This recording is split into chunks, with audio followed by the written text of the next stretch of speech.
Imagine you're an archaeologist on vacation in Spain. Your days are packed with hot sunshine, delicious peaches, and rest.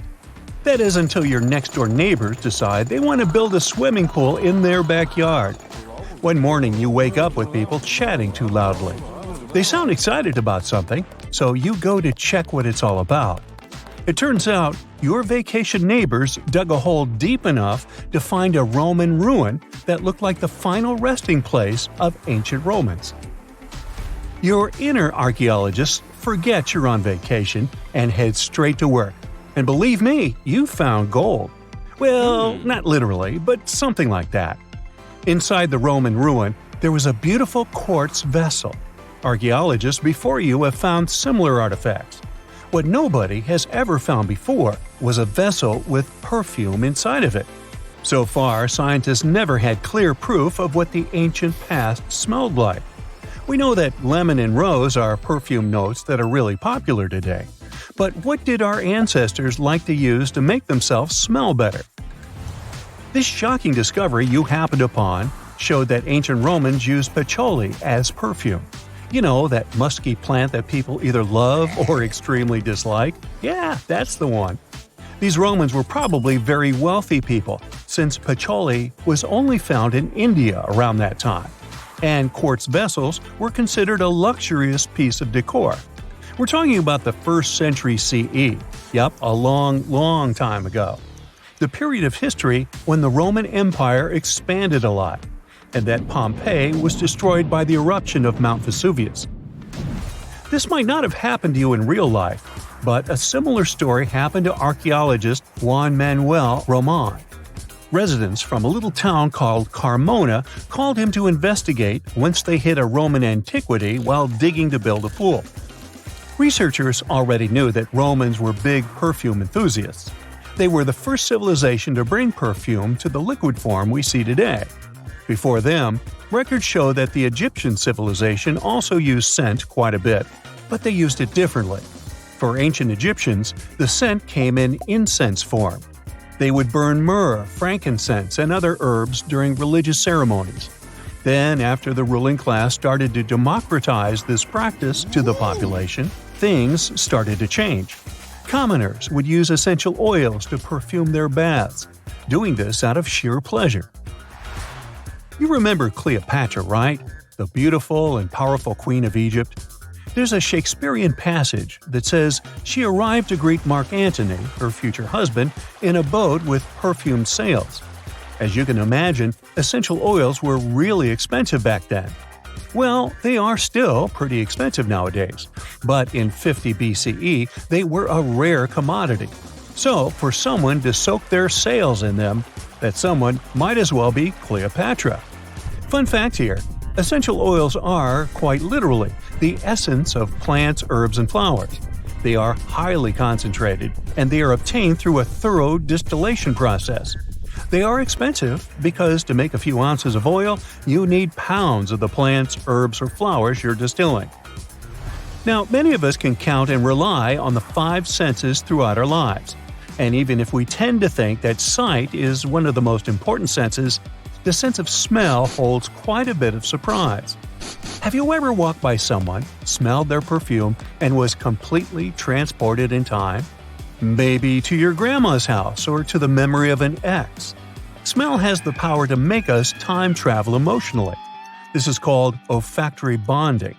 You see, other kinds of sensory information, like sight, touch, and hearing, have to pass through the thalamus before they reach our cerebrum. But odor goes directly from our nose to our limbic system, which is part of our brain connected to emotion, creativity, and memory. In terms of evolution, the sense of smell was really important for hunter-gatherers to find food to eat, especially fruits. Imagine you're a cave person walking by a mango tree. If their smell is taking up the whole block of forest, then you know it's time to eat it. You heard the phrase, the nose knows, right? Well, that's what it's all about. Now, how about we follow the scent down history lane and see how different periods might have smelled like, shall we? We've discovered that ancient Rome smelled like patchouli, or at least a part of it did. But if we fast forward in time and land in the early years of New York City, the odor changes completely. Around the 18th century came the so-called Industrial Revolution. That's when humans became expert at building machines that automated a lot of our work for us. Not having to rely solely on agriculture, humanity started to grow more and more, so cities also grew more and more. And guess what? They didn't smell too nice. Accounts of early days New York City said that the town was like an open-air dumpster left baking in the sun for too long. People threw their garbage on the streets, and it didn't help that the town didn't have a proper sewage system. It's safe to say that New York City stank. But people back then didn't have aroma diffusers or essential oil sprays. They just had to deal with it. It's easy to understand why, when perfume came along, people were excited to hide the horrendous smell of the town. But that's not all. Bad odors started to become associated with diseases. In France, scientists and doctors were extremely worried that people would get sick just by inhaling the bad-smelling air in cities. So, a belief started to circle around that perfume was a way to protect people from the city's bad odors. Still, only rich folks could afford perfume. As far as the story goes, during the reign of Queen Elizabeth I, every single public place had to be scented with perfume, because the Queen couldn't tolerate bad smells. Initially, most perfumes were done in a natural way, mixing essential oils with a carrier liquid. One of the first perfumes ever to be made was by an Italian barber in the German city of Cologne. And yes, that's why it's called an eau de cologne until this day.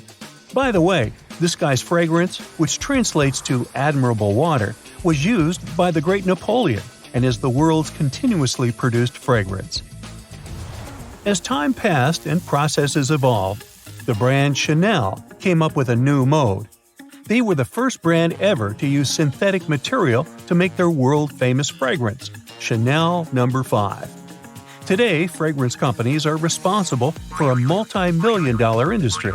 It remains a luxurious good since its origins in Roman times have shown us. But each perfume brand and type comes with its own special promise.